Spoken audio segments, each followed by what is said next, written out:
Yes, good morning, students. Yesterday we discussed about web services. Now we will discuss mobile technology. ये भी आपका जो है unit one का ही टॉपिक है. Okay, so mobile technology, we are using mobiles nowadays. आप सभी के पास मोबाइल है.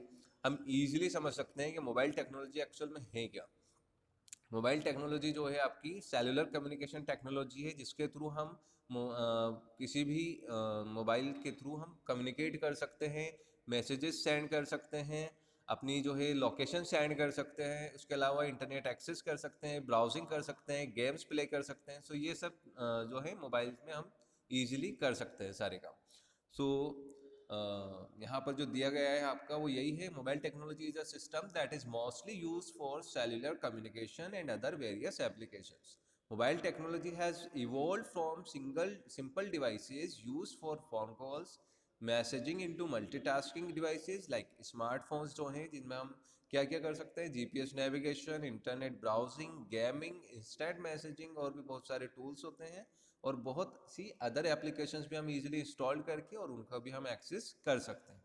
सो नाउ देखते हैं, let us study some tools and networks related to mobile technology. So सबसे पहले आता है इसमें आपका SMS, next MMS, then 3G mobile telecommunication technology, और 4G मोबाइल यानी 4G जो हम यूज़ कर रहे हैं अभी. तो देखते हैं एसएमएस क्या होता है. SMS is a short message services. इसमें सबसे पहली चीज़, ओनली टेक्स्ट मैसेज ही हम सेंड कर सकते थे, और उन टेक्स्ट मैसेज की भी एक लिमिट होती थी कि उसमें आप 160 अल्फा न्यूमेरिक कैरेक्टर्स ही सेंड कर सकते हो. उसके बाद में अगर आप सेंड करते हो तो वो आपका नेक्स्ट मैसेज का चार्ज लगता था, और वो चार्ज थोड़ा सा कॉस्टली होता है. ओके, सो इसमें आप देखते हैं हम जीएसएम और सीडीएमए. सीडीएमए अभी तो बिल्कुल ही बंद हो चुका है. CDMA is a code division multiple access. जैसे टाटा इंडिकोम था, रिलायंस कम्युनिकेशन था, तब ये चीज़ चलती थी. अभी क्या हो रहा है, all SIMs are GSM now, और सब जो है 4G सिम्स अभी अवेलेबल हो गई हैं. ओके, सो एसएमएस, क्या प्रॉब्लम थी एसएमएस में कि ओनली 160 कैरेक्टर्स ही, अल्फा न्यूमेरिक कैरेक्टर्स ही एक बार में सेंड हो पाते थे. Okay, so MMS, next is MMS. MMS is a standard way to send messages that includes multimedia. अब मल्टीमीडिया एक्चुअल में क्या होता है, लाइक आपका इमेज, ऑडियो, वीडियो, किसी भी वेबसाइट का कोई लिंक हो, तो वो हम किसके थ्रू सेंड करते थे, मल्टीमीडिया मैसेजेस के थ्रू. अब एमएमएस में भी वही प्रॉब्लम आती थी कि इसमें 160 से ज़्यादा हम कैरेक्टर्स सेंड कर सकते थे. ओके, नेक्स्ट अभी हम जो यूज़ कर रहे हैं 3G और 4G मोबाइल कम्युनिकेशन. तो 3G is the third generation of wireless mobile telecommunication technology. It is advanced for 2G network, allowing faster internet speeds. तो 3G क्या था, 2G से थोड़ा फास्टर था. और इसमें क्या होता है, it is based on a set of standard use for mobile devices and mobile telecommunication services and networks. 3G finds application in wireless voice telephony, mobile internet access, fixed wireless internet access, video calls and mobile TV. सो इन सब चीज़ों के through हम क्या कर रहे हैं कि जो 3G मोबाइल टेलीकम्युनिकेशन टेक्नोलॉजी आई, तो उसके थ्रू हम इंटरनेट का एक्सेस थोड़ा स्पीड में हमें मिलने लगी, फास्टर स्पीड हमें मिलने लगी, जिसके थ्रू हम इंटरनेट पर जो है मोबाइल इंटरनेट एक्सेस ईजिली कर पाए. और इसके अलावा जो इसकी रेट होती थी, जो ट्रांसफरिंग रेट थी, वो क्या थी, एटलीस्ट 0.2 MB पर second. Okay, so next is 4G. अब 4G एक्चुअल में होता क्या है, 4G is the fourth generation of mobile telecommunication technology. It is succeeds, यानी कि इट इज 3G और 2G से थोड़ा सा हायर है. और 4G LTE now we are using. जो LTE की फुल फॉर्म है लॉन्ग टर्म इवोल्यूशन. अभी 4G आया था, 4G के बाद में 4G LTE भी अवेलेबल है. So it is around 5 to 7 times faster than 3G. जो 4G LTE है वो आपका 5 to 7 times faster than 3G. It's providing theoretical speeds of around 150 Mbps. अगर 4G LTE प्रॉपर स्पीड में आपके आ रहा है, तो उसका एक जो स्पीड रहेगा वो क्या रहेगा, 150 Mbps. This equates to maximum potential speeds of around 80 Mbps in practical conditions. 150 Mbps इसकी स्पीड्स मानी जाती है, लेकिन जो नॉर्मली हम इजीली जो एक्सेस कर पाते हैं वो होती है 80 Mbps। इसके अलावा भी यहाँ पर हम तो बहुत कम यूज़ करते हैं क्योंकि यहाँ नेटवर्क का प्रॉब्लम रहता है थोड़ा। नेक्स्ट, अब आपका ये जो टॉपिक है यूनिट फर्स्ट आपका पूरा कंप्लीट हो चुका है। नाउ यूनिट 2 में है आपका HTML। देखिए HTML के बारे में ऑलरेडी हमने नाइन्थ में या पहले देखा होगा प्रीवियस क्लासेस में आपने कि HTML एक्चुअल में होता क्या है। आई थिंक आप लोगों ने प्रोग्राम्स भी बना रखे हैं। तो सबसे पहले देखते हैं HTML, अपन दोबारा से एक बार देखते हैं। आपका इस 10th स्टैंडर्ड में HTML थोड़ा ब्रीफ में दिया गया है। सबसे पहले आता है आपका introduction of HTML। This is your unit 2 का ओके यानी चैप्टर 3 है ये आपका। HTML is a hypertext markup language. इसके थ्रू हम वेब पेजेस, वेबसाइट्स डेवलप करते हैं। वेब पेजेस क्या होते हैं? इंटरनेट पर जो भी हम किसी भी वेबसाइट्स पर अगर जाते हैं तो उसका जो फर्स्ट पेज या उसके जो पेजेस होते हैं, जो भी डिस्प्ले हमारी स्क्रीन पर डिस्प्ले होता है, वो होता है वेब पेज। वेब पेज किसके थ्रू क्रिएट हो रहा है? HTML के through. HTML is a hypertext markup language, is a computer language used for creating web pages which are displayed on world wide web। और जिनको हम कहाँ डिस्प्ले करा सकते हैं? पूरे इंटरनेट पर, वर्ल्ड वाइड वेब पर। अब HTML जो हाइपर टेक्स्ट है, तो हाइपर टेक्स्ट एक्चुअल में क्या होता है? हाइपर टेक्स्ट अगर हम देखें, बात करते हैं, एक सिंपल सा एग्जांपल ले लीजिए। Say if you are using any kind of websites, हमने सर्च किया कुछ भी इंटरनेट पर, तो उससे रिलेटेड हमारे मल्टीपल लिंक्स हमारे सामने अवेलेबल होते हैं। जैसे आप मान लीजिए सर्च कर रहे हैं कि बेस्ट रेस्टोरेंट इन टोंक, तो there are lot of links available होंगे वहाँ पर आपको। तो जो हमें बेस्ट लगेगा हम उसी पे क्लिक करते हैं। ओके, बहुत सारे ऑप्शंस आ जाते हैं।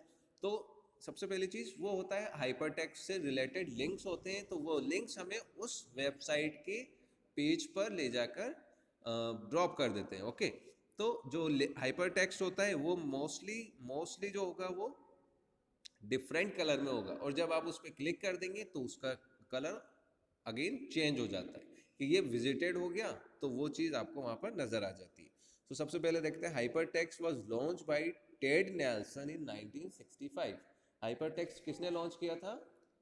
टेड नेल्सन ने 1965 में। और hypertext is the highlighted text including the web pages that links web pages to one another. तो इसके थ्रू हम क्या कर सकते हैं? एक वेब पेजेस से दूसरे वेब पेजेस पर कनेक्ट कर सकते हैं। एक वेब पेजेस पर हमने हाइपरलिंक सेट कर दिया, तो वो हाइपरलिंक पर जैसे हम क्लिक करेंगे तो हम फिर दूसरी साइट पर जिस हाइपरटेक्स्ट हमने जहां जिससे लिंक कर रखा है उसी वेब पेजेस पर हम ओपन कर पाते हैं। Hypertext is non-linear as it enables a viewer to move from one location to another on the same page। यानी एक ही पेज पर हम मल्टीपल हाइपरलिंक्स ऐड कर सकते हैं, और उन हाइपरलिंक्स को हम अदर वेब पेजेस से लिंक सेट करेंगे, तो हम जब भी उस हाइपर टेक्स्ट पर क्लिक करते हैं तो वो हमें कहाँ मूव करा देता है? नेक्स्ट पेजेस पर। Okay, so that is hyper text. Now markup means to instruct the web browser program. यानी हम मार्कअप जो है वो आपको इनेबल बनाता है कि आप आपके जो वेब ब्राउजर प्रोग्राम से उनको हम इंस्ट्रक्शंस दे पाएं। HTML text are actually HTML commands that markup और instruct a web browser how to display the page in the web browser view. तो देखिए एक एग्जांपल यहाँ पर दिया गया है कि जो ये टैग दे रखा है यहाँ पर कि B this text is bold, और हमने बी को जो यानी बोल्ड है उसको हमने क्या कर दिया? ब्रेसेस से क्लोज कर दिया। अब ये एक टैग है जिसका मतलब क्या है कि ये जो इन बी टैग के अंदर, बोल्ड वाले टैग के अंदर जो भी टेक्स्ट लिखा गया है उसको ये क्या कर देंगे? बोल्ड कर देंगे। तो this is text is bold. अब जब इसको हम रन करेंगे ब्राउजर पर तो ये जो टेक्स्ट है वो किस तरीके से नजर आएगा? This text is bold. Okay, इस तरीके से जो बहुत सारे टैग्स दिए हुए हैं आपके, वो आपको मार्कअप के थ्रू मिलते हैं। नाउ एक ये टॉपिक है ब्रीफ हिस्ट्री ऑफ HTML। अब HTML की हिस्ट्री हमें पता होनी चाहिए। ये आपका टॉपिक है, इंपॉर्टेंट टॉपिक है कि हिस्ट्री ऑफ HTML में आपको नॉलेज होनी चाहिए। सबसे पहले देखते हैं, इन 1945 एन इंजीनियर जिनका नाम क्या था? वैनेवर बुश, उन्होंने एक आर्टिकल लिखा as we may think, published in the Atlantic. Atlantic में इन्होंने एक आर्टिकल लिखा था जो किस नाम से था, as we may think. In this article he discussed about a system that is very similar to HTML। इन्होंने पूरे अपने आर्टिकल में उस HTML टाइप कॉन्सेप्ट के बारे में डिस्कस किया था। देन आफ्टर 1974 में ये डाइड हो गए। सो इस पूरे आर्टिकल को जो किसने लिखा था, वैन एवर बुश ने, वो पूरे आर्टिकल को टीम बर्नर्स ली जो थे, जिन्होंने HTML को क्रिएट किया है, उनका नाम क्या है, टीम बर्नर्स ली। उन्होंने उस आर्टिकल से इम्प्रेस होके और उन्होंने वर्ल्ड वाइड वेब यानी कि HTML को क्रिएट किया और HTML से उन्होंने वेबसाइट्स, वेब पेजेस को डेवलप किया। उसके बाद में देखिए क्या होता है। सबसे पहली चीज़, टिम बर्नर्स-ली कौन थे? टिम बर्नर्स-ली एक साइंटिस्ट थे जो HTML को क्रिएट करने में उन्होंने सबसे पहले जो डेवलप किया वो टिम बर्नर्स-ली ने ही किया। और ये जो था, इन्होंने अपनी टीम यानी अपने कलीग्स जो कि CERN यानी कि ये जो है यूरोपियन रिसर्च सेंटर है, वहाँ पर इन्होंने उन लोगों के साथ मिलके इसको डेवलप किया। तो Tim Berners Lee introduce a very simple protocol जिसका नाम क्या था, हाइपर टेक्स्ट ट्रांसफर प्रोटोकॉल। इन्होंने ही इसको डेवलप किया था, टिम बर्नर्स-ली ने। नेक्स्ट क्या था, HTML इन्होंने डेवलप की। HTML के बाद में HTML। उसके बाद यहाँ पर देखिए एक फैक्टोपीडिया में कि जो HTML है ये इसके भी वर्जन आए। जैसे अभी अपन देखते हैं एंड्रॉयड वर्जन हमें देखने को मिलते हैं, या हमारा जो व्हाट्सअप वर्जन है वो चेंज हो जाता है, अपडेट मांगता है। तो इस तरीके से HTML के भी कुछ updated versions year two year हमें मिलते रहे। जैसे देखिए HTML वर्जन आया था 1991 में, उसके बाद HTML 2.0 आया 1995 में, फिर HTML 3.2 आया 1997 में, HTML 4.01 1999 में। इस तरीके से एक XHTML है। और फिर अभी जो हम यूज़ करें 2014 से, वो है हमारा HTML5। ओके, सो नेक्स्ट है फीचर्स ऑफ HTML। अब देखिए HTML के फीचर्स क्या है। HTML सबसे पहली चीज़ है हाइपरटेक्स्ट मार्कअप लैंग्वेज है। ये भी अदर लैंग्वेजेस के थ्रू है, लेकिन ये स्क्रिप्टिंग लैंग्वेज है। इसमें स्क्रिप्ट लिख के, स्क्रिप्ट टाइप करके और हम इजीली उसको ब्राउज़र पर रन करा सकते हैं। जैसे आप देखते हैं C++, जावा, ये सब भी लैंग्वेजेस हैं, पर ये कैसे लैंग्वेजेस हैं, हाई लेवल लैंग्वेजेस हैं।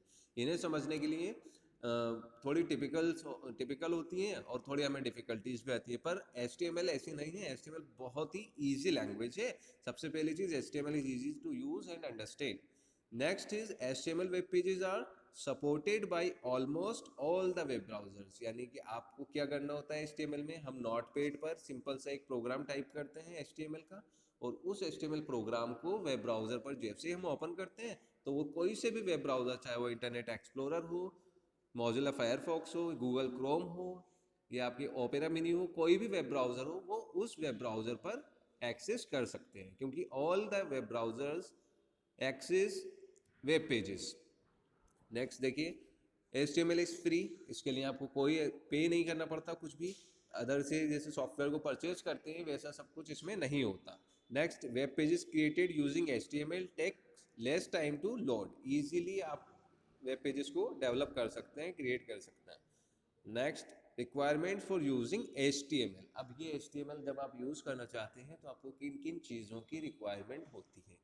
सबसे पहली चीज़ यहाँ पर देखिए, आपके सिस्टम में वेब ब्राउज़र होना चाहिए, आपके सिस्टम में विंडोज़ अपडेट होना चाहिए।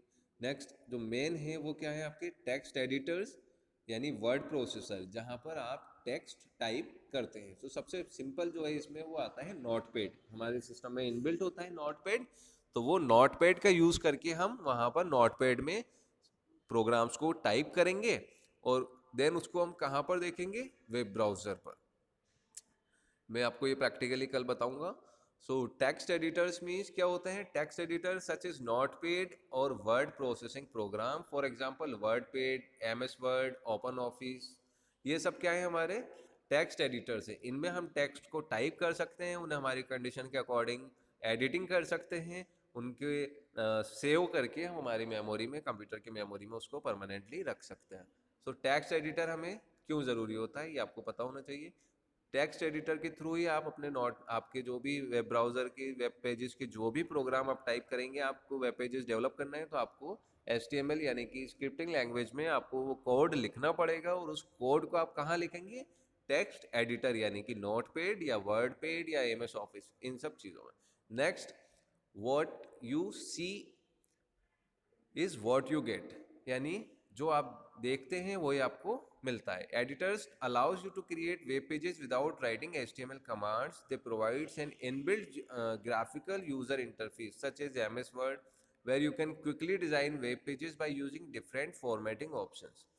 Okay, so next आपको देखेंगे एलिमेंट्स इन HTML, वो हम कल देखेंगे। इसमें जो भी डाउट हो वो आप पूछ सकते हैं बाद में। Okay, thank you.